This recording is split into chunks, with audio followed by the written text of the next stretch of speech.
Hello friends, welcome to exam target 24। मेरा नाम राम सिंह और स्वागत करता हूं आपका अपने इस यूट्यूब चैनल पे। हमने कल जो है एक पोल कराया था कि क्या EMRS TGT और PGT के लिए प्रैक्टिस सेट चालू किया जाए, तो सभी ने एस किया है। तो इसमें हम चलिए शुरुआत करते हैं आज की इस सेशन को। और आज से ये सेशन प्रारंभ हो रहा है, जो कि आपको रोज़ सुबह 8 बजे मिलने वाला है। तो देखिए, सबसे पहले इस वीडियो में बात करें सिलेबस क्या है।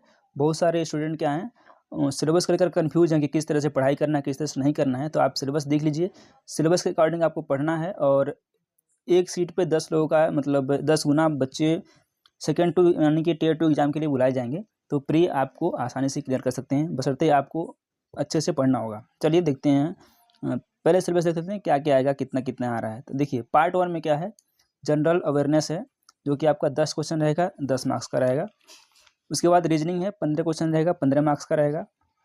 उसके बाद कंप्यूटर है आपका 15 क्वेश्चन, 15 नंबर का। उसके बाद जो इंपॉर्टेंट है टीचिंग एप्टीट्यूड, ये 30 क्वेश्चन है, 30 नंबर के ही हैं। और डोमेन नॉलेज जो है, जो आपके सब्जेक्ट से रिलेटेड क्वेश्चन होते हैं, उसमें 20 क्वेश्चन होंगे, उसमें पेडागोजी भी होगा। और ये 20 क्वेश्चन 20 मार्क्स के हैं।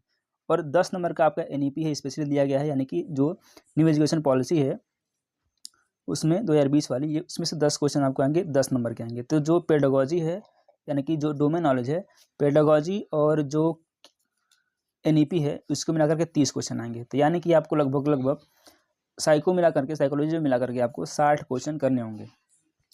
फिर उसके बाद आता है क्या, ये तो हो गया 100 नंबर के क्वेश्चन, 100 नंबर 100 क्वेश्चन, 10 15 25 15 40 30 70 और 30 100 क्वेश्चन। अब आता है जो मेन है आपका क्वालिफाइंग। बहुत सारे स्टूडेंट कन्फ्यूज हैं कि क्वालिफाइंग में आपको कितना लाना होगा।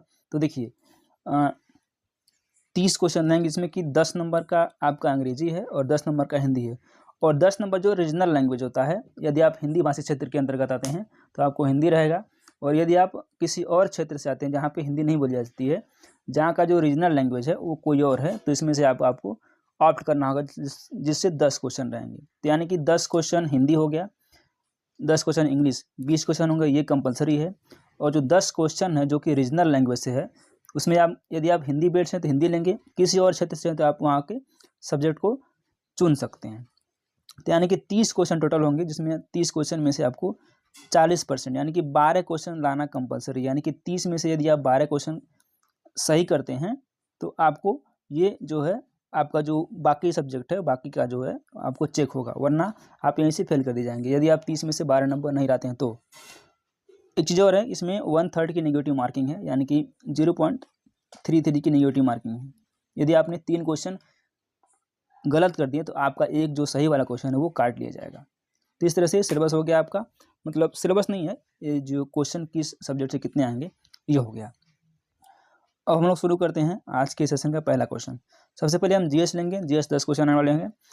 रीजनिंग हमने नहीं लिया हुआ है, तो GS है और कंप्यूटर है, ठीक है। ये आप लोग कहते हैं तो हम 100 क्वेश्चन का पूरा कंप्लीट सेट करवाएंगे, नहीं तो इस तरह से चलेगा सेक्शन वाइज। तो चलिए शुरुआत करते हैं जो आपका GS है उससे। पहले ही क्वेश्चन है, इंपॉर्टेंट क्वेश्चन है। भारत में कौन सी पंचवर्षीय योजना मुख्य रूप से गरीबी हटाओ, रोजगार के अवसरों के सृजन और अन्य उद्देश्यों के साथ कृषि उत्पादन कर केंद्रित थी? ये पर है, ठीक है। तो दूसरी, चौथी, तीसरी या फिर पांचवी, तो यह कौन सी पंचवर्षीय योजना थी? यह थी 5वीं पंचवर्षीय योजना। ऑप्शन नंबर D करेक्ट है।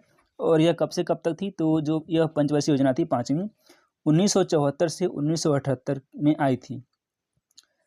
और ये कब था? 1978 में ही नवनिर्वाचित मोरारजी देसाई की सरकार थी, और इस योजना को समाप्त करने का निर्णय लिया गया था। किसके द्वारा? मोरारजी सरकार के द्वारा। इसमें ऑप्शन नंबर D करेक्ट है, 5वां हो जाएगा। अगला क्वेश्चन, मिट्टी की नमी को बनाए रखने के लिए पौधों के बीच की अनावरित भूमि को जैव पदार्थ की एक परत से ढक दिया जाता है। इस विधि को क्या कहते हैं? मल्च बनाना, चट्टान बांध, रक्षक मेखला या फिर समुच्च रेखी रोधिकाएं। तो इसको कहा जाता है मल्च बनाना, यानी कि मल्चिंग बोलते हैं इसको। ऑप्शन नंबर A करेक्ट है। कालिदास किस वर्ष स्थापित किया गया था? यानी जो कालिदास पुरस्कार है, कालिदास सम्मान किस वर्ष स्थापित किया गया था? 1975, 1984, 1980 या फिर 1978। तो जो कालिदास सम्मान है यह स्थापित किया गया था कब? 1980 में। ऑप्शन नंबर C करेक्ट हो जाएगा। और यह जो है मध्य प्रदेश सरकार, यानी कि जो भारत है, भारत की जो स्टेट है भारत का, मध्य प्रदेश, इस सरकार द्वारा दिया जाता है। ऑप्शन नंबर सी करेक्ट है। अगला क्वेश्चन लेते हैं। किसने बड़ी संख्या में तत्वों का एक्सरे स्पेक्ट्रोस्कोपिक अध्ययन किया और दिखाया कि किसी तत्व द्वारा उत्सर्जित एक्सरे की आवृत्ति परमाणु द्रव्यमान के बजाय परमाणु संख्या जेड से संबंधित होती है? तो कौन सा है?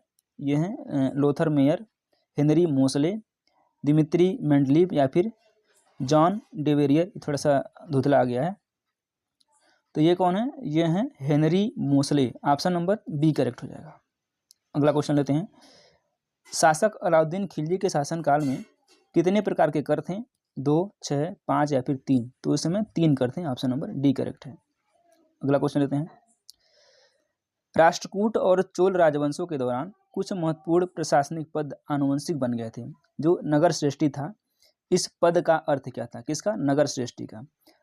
शहर का व्यापारी, महत्वपूर्ण मंत्री, व्यापारियों के काफिले का नेता या फिर मुख्य न्याय अधिकारी? तो यह क्या था? कौन? जो नगर श्रेष्ठी था। तो नगर श्रेष्ठी क्या था? यह था शहर का व्यापारी। ऑप्शन नंबर ए करेक्ट है। अगला क्वेश्चन लेते हैं।